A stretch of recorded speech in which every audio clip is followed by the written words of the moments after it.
All right, trying to position right between my YouTube Silver Play Award and my logo.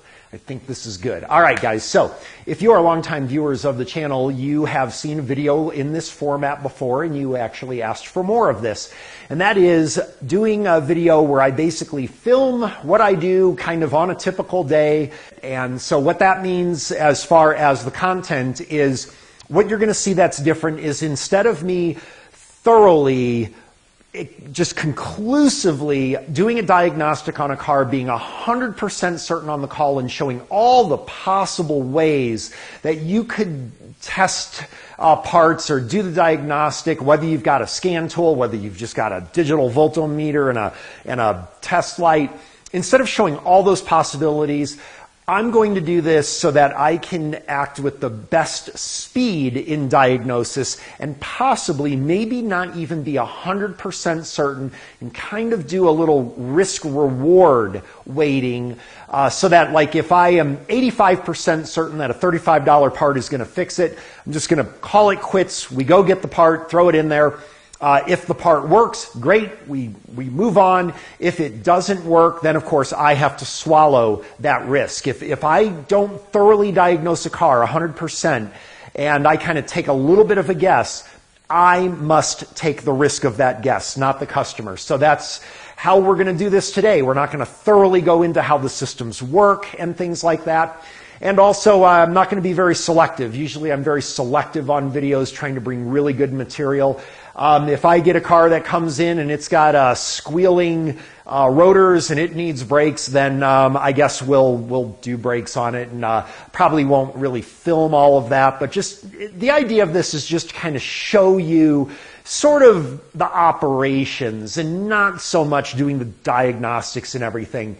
As I mentioned before, as I've become busier, I have become more sympathetic to professional mechanics, that there is no way that they would have the time to do what I can do as a do-it-yourselfer and spend 4 hours diagnosing an electrical issue on a car. I can do that. They can't. And now, this weekend, I can't either. I've got enough cars that I just won't have time. So that's the theme for today. What we're going to do is just go ahead and get started. I have right over here, this is a 2003 Honda CR-V, and it has a check engine light, and that is all I know. The owner was trying to get it to pass the emissions here in Colorado, and it failed because of the check engine light. Technically, it should fail just from the check engine light being on, but I have no idea what the code is or anything like that, so we're going to see what we get. All right, get the scan tool hooked up there. We're just going to do key on engine off right now to read the codes. All right, going to go with my Autel MS909 here. The reason being, typically when I'm filming, I like to use my Auto Ingenuity, gives a better presentation on the camera. This is going to be quicker. One of the things you're going to see is when I'm not filming, I cheat a lot, and I use bidirectional controls on my scan tools. Let's see if this will automatically select. It normally would automatically select by now on its own, so I don't think it will. This function supports no engine data entry. Do you wish to continue? Yeah, that's all right. I don't think I need it yet. I just want to read codes right now. But I like this because if I can do some bidirectional control, that's going to save me a lot of time, and that's what we're doing right now. It's a 2003. That would be it. All right, let's go to control unit and engine. All right, trouble codes. All right, and again, I'm not filming here, so I guess I might as well show. I just got a text just now, 7:16 at night, from a customer. Hope all is well. Would you work on my Subaru by chance? I wrote this guy an estimate up for some stuff that he needs done. He has a battery that has he's got a parasitic draw. He's still writing something right now. Let me answer Mikey, letting him know I'm going to be busy this weekend, but we will get him in. All right, we may have to prioritize him. His mom will make me some salsa. His mom is like a phenomenal cook and makes this amazing salsa. So we'll get Mikey in there. Let's see what he says real quick, and then let's get back to work.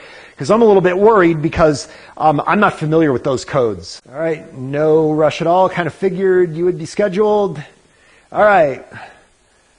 We'll do ASAP, and that's going to happen all day tomorrow, but we won't interrupt with it as much. All right, so P1077, I have never heard of this in my life. IMRC. An IMRC is an intake manifold runner control valve stuck short. And so that sounds mechanical, doesn't it? Because I would expect if we have like a circuit high, I'm going to, of course, think we got an open in the system. Valve stuck short, I don't know what that means. We do have a little freeze frame here. Let's see what we got here. Engine speed 840. It's going to be probably around idle. Depends on the engine temperature, I guess. Would like to see the engine temperature. There we go. IAT 8. Nope. So engine's warmed up. We also can see from the ECT. So engine's warmed up. That's kind of a high idle, I think. I'm not sure what it should be, but let's see here. Yeah, so it looks like this is probably going to be, I don't know if this is going to be electrical or not. I don't know anything about this system. I know in theory what an IMRC is. I have seen an intake manifold when I've replaced an intake manifold gasket before for a gasket leak. I have replaced an intake manifold that had an IMRC, so I kind of know what it is, but we'll have to, I honestly don't know anything past that. Let's see. First of all, you guys won't know what an IMRC is. I actually kind of, sort of know, so let's just talk about that real quick, just so that you can follow along. All right, if I wasn't filming and I did not know what an IMRC was, which was not all that long ago, as a matter of fact, I would, of course, have to Google it or look it up or whatever. And I have done that before. And to the best of my knowledge, real briefly, what an IMRC, intake manifold runner control, there are other names for this from other manufacturers, is it's kind of the same theory like with variable valve timing, where you can kind of create two different conditions, or in some cases, if it's really advanced, multiple conditions that are optimal depending on what you're doing with the vehicle. So like with a variable valve timing or something, if the car is at idle, then it is most efficient to have the camshaft position in a certain configuration. And if you're under high load or heavy throttle, high RPM, then it is most effective to have that camshaft in a different position.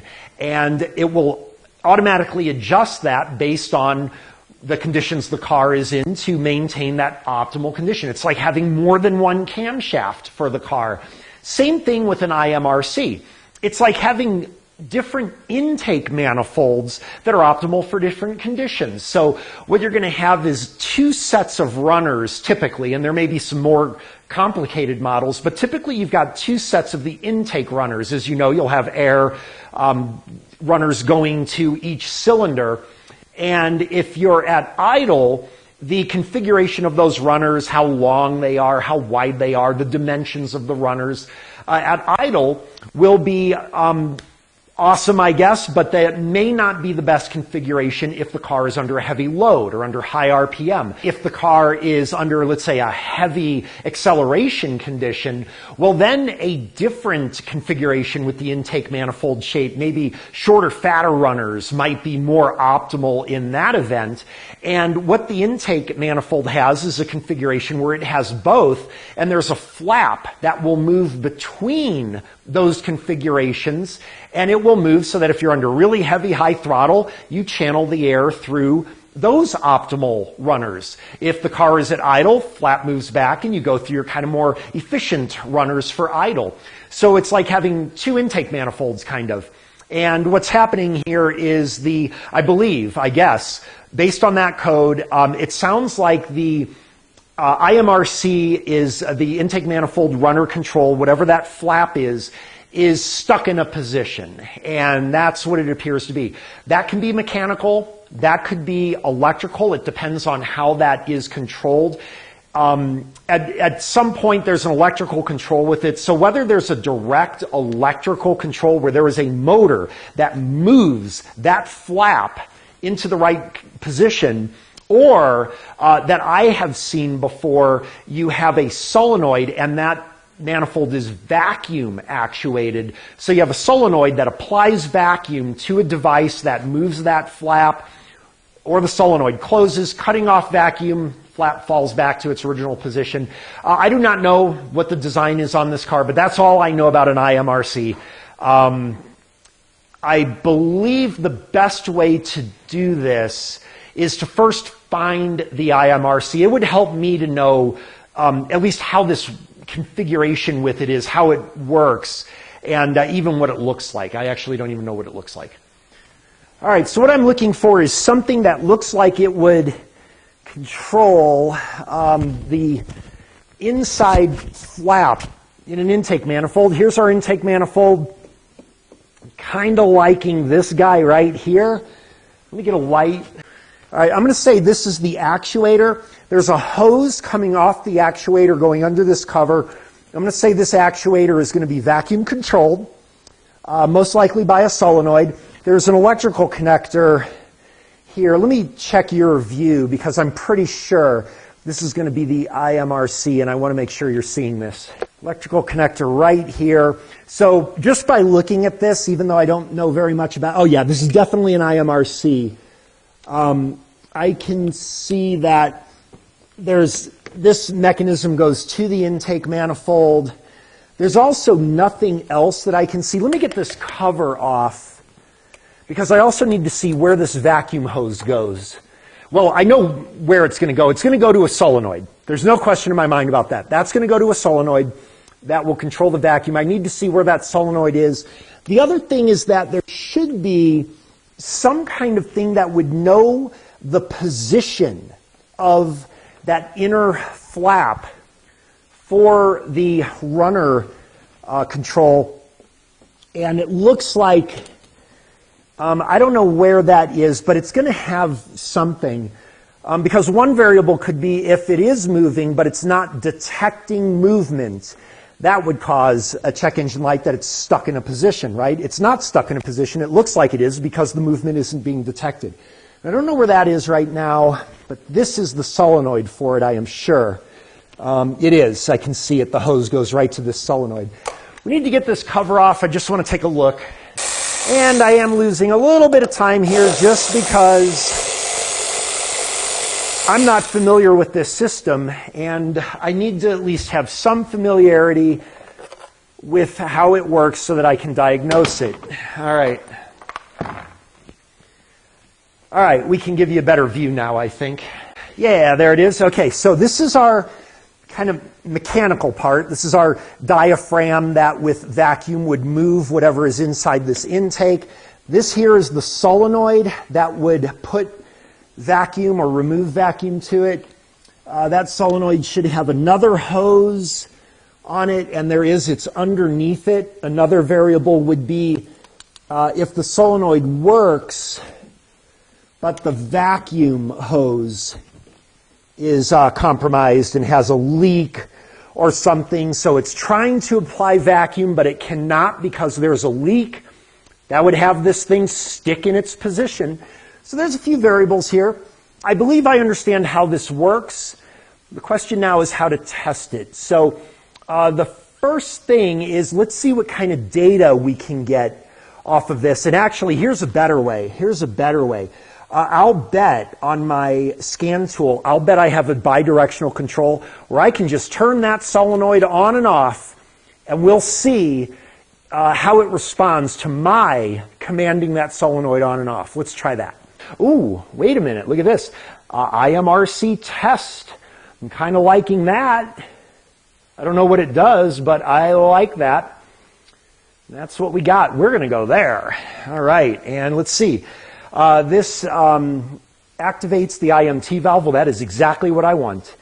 That's for the, is there two different things here? We got activation, activates the IMT valve. That's exactly what I want. IMT test activates the valve and monitors the input voltage from the sensor against a target. Well, duh, would love that. Right now, actually, it doesn't matter. I just want to see if the solenoid works first. But I will admit the test kills more birds with one stone. All right. Let's see here. Activates, this is all new to me. Never seen this in my life. Activates the IMT valve, monitors the input valve. Yeah, exactly. V6. This is a 4-cylinder engine. Holy cow, what the hell is this? Turn the ignition to off and perform this all below within 60 seconds. Start engine in maintenance mode. Turn it on. Do not press the brake pedal with the shift position in park. Depress the accelerator twice to the floor. That's while it's in on. Then release. When depressing the brake pedal, turn the shift position of the transmission when, I guess that's while depressing. So then all right, that's all cool and everything. I just want to turn the valve on. That's all I want to do right now. Holy crap, wait a minute, it's the same instructions. Oh, for crying out loud. Just want to turn the valve on. All right, you know what, we may have to do that. This just seems like there's such a quicker way. I just want to turn the valve on. I don't want to go through all that right now because here's the thing. What I want to do is I just want to see, is this mechanical or is this electrical? That's all I want to see right now. And I think I can do that if I go to the live data. Let's see what data we get for the IMRC. Intake manifold runner control.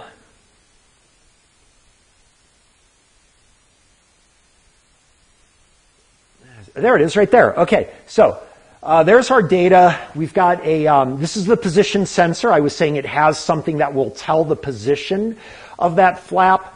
And right now it says close. Let's see what other data there may be. Those right there are enough for me though. Because with this, I can tell whether this is mechanical or electrical. All right, so let's move this over to the engine.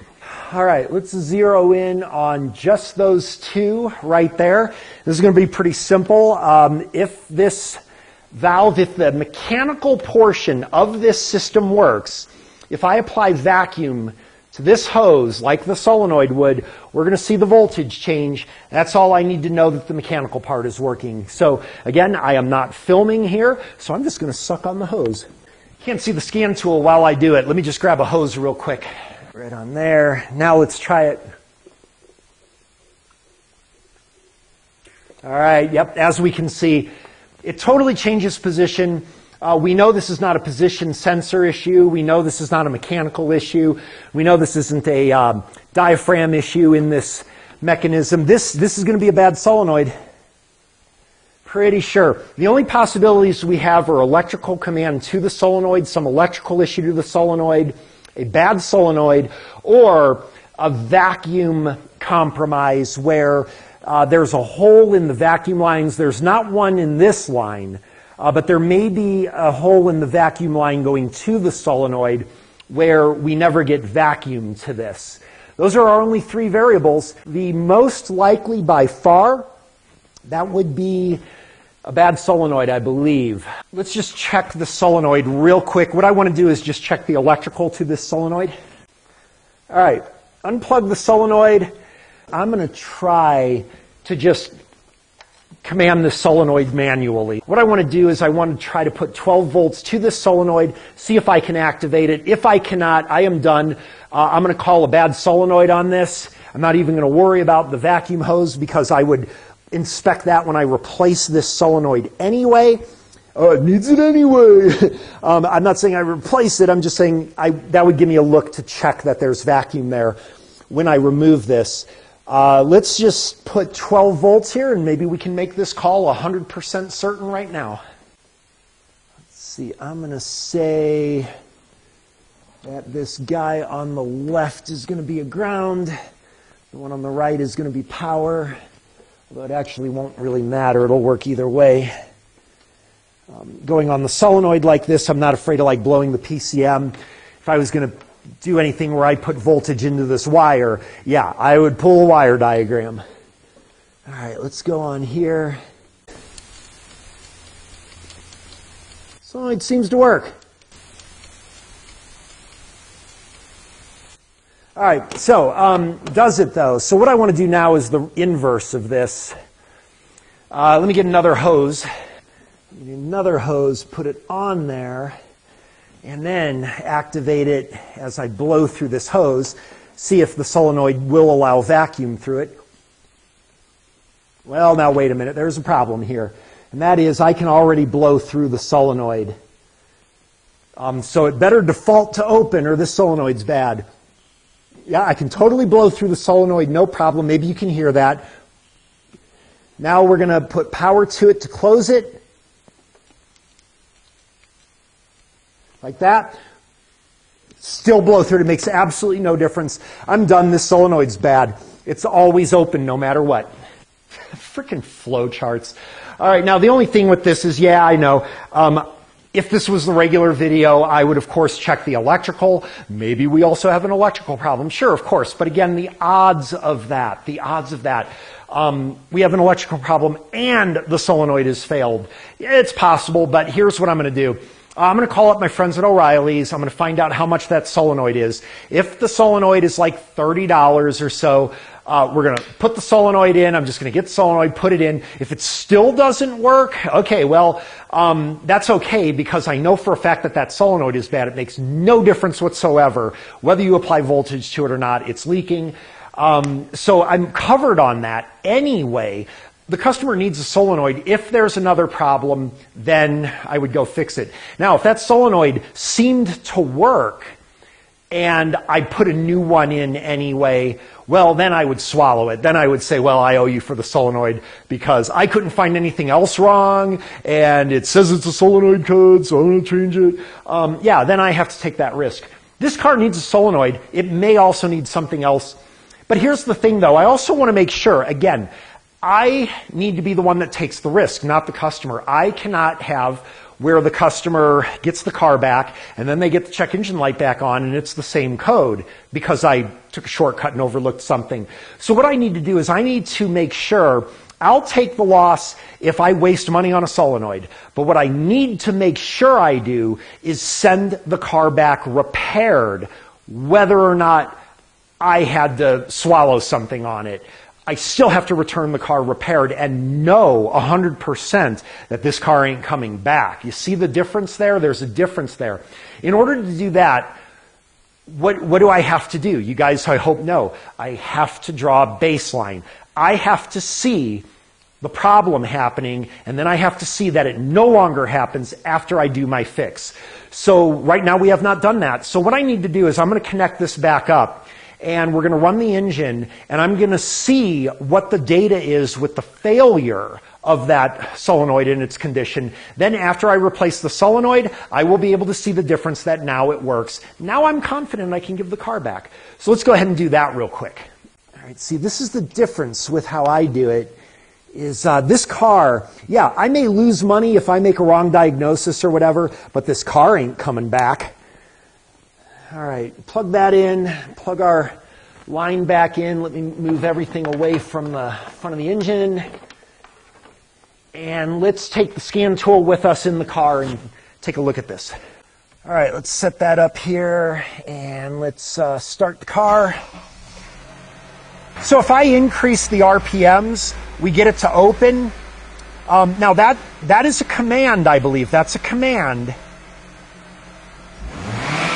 Yeah, so what I can do, I could very, very easily check the electrical by probing the ground side on that connector and looking at the voltage and then accelerating, causing that to open. We would see the voltage, but we could easily do that and that would confirm the electrical. I'm not going to do it. The reason is because I'm going to get a solenoid, it's probably $30, and if I put the solenoid in and I find that it does not work, because also remember, when this opens, we should see a movement of the valve position. We don't, because when the solenoid activates, it isn't, there's no vacuum because the solenoid's leaking all the time. I mean, and there's also an electrical problem. It's not worth my time. We're done here. What I'm going to do is I'm going to call up O'Reilly's and we're going to check the price and availability of this solenoid. All right, I know. You're disappointed in me, and I understand, and I don't blame you, but that's the reality of it. It turns out, though, that we are going to do the electrical test on this. The reason is because The solenoid, much to my amazement, costs $150. O'Reilly also said that they can't get one in until tomorrow at 2 p.m. So now that risk reward comes a little bit more. If it was just $30, what I would have done is I would have just got the solenoid, popped it in there, see that it works. If it didn't work, then we would move on to other things. But for $150, it's worth it for me to go ahead and just investigate this on the off chance. What if it's a bad PCM and there is never control to that solenoid? The solenoid's bad, and that's why I haven't called the customer yet or anything, because just want to make sure it works before I call them in this case. Here's what I'm saying. If the solenoid was $30, this is what I would have done. If the solenoid was $30, I would have gone, got the solenoid, popped it in, see that it works. Then I would have called the customer and I would have said, hey, guess what? $30, you're good to go. I wouldn't even charge them for this because I'm doing the video, and it was so simple. Now, with the solenoid being $150, well, that's a little bit different. I'm not just going to go and get a $150 solenoid, pop it in, and then find that I also have a computer issue with the car, as unlikely as that would be. And now I'm calling the customer and I'm like, well, here's the problem. You got a computer issue with the car. Oh, and also you owe me $150 because I guessed on a solenoid. That I'm not going to do. I would swallow the $30, not swallowing the $150, not on a free repair. So I hope you understand the model there that I'm doing. And by the way, I'm not condoning it either. If you're a professional, you charge an hour for this diagnosis, even though it only took a minute. So what we're going to do is we're going to do the electrical test. Now, the only other variable would be that there is no vacuum getting to the solenoid. That I am not worried about. Again, the vacuum to the solenoid would simply be a vacuum hose from the intake to the solenoid. And if that is compromised, all I got to do is replace a hose that's like free. So the only thing I'm worried is if there is an electrical issue. Let's go ahead and get a test light on here, and then let's see that the electrical works, and then we're done. All right, going to guess this is ground side controlled, so let's take a look here. And yep, this is ground side controlled for sure. Totally no. We could plug this in and back probe in here like that, and then let's check the ground side, and we should, if this is ground side control, I can't reach in there. I need a back probe. All right, let's see. There it is. Okay, so there's my ground side lighting up. This is ground side controlled. All right, when I activate that solenoid, this light is going to go out. There we go. All right. Electrical is not the issue. All right, simple as that. We didn't even have to follow that ridiculous flow chart either. We know that the mechanism works mechanically. We know that the solenoid has power and ground side control to it.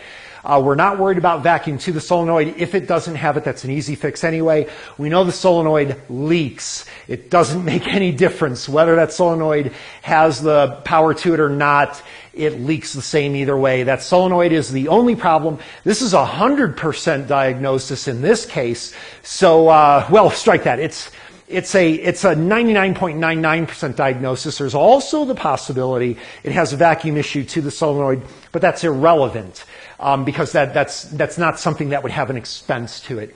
So I am going to call the customer up. All right, there it is, my word in writing. Hey, Cindy, good news. Well, I think it is at least. You have a leaking solenoid that needs replaced. It's $150, and I can get one tomorrow. I won't even charge labor. Okay, so what we're going to do is I'm going to get that car back in the driveway. I got another one coming in tomorrow morning. When that solenoid comes in, I will install it. What we're going to do then is we're going to do the same test we did before, comparing to our baseline. What that's going to show is when I increase the RPMs and we activate that solenoid, you are going to see a voltage change in that position sensor. That's our confirmation we have a fix. So let's go ahead and get on to the next car.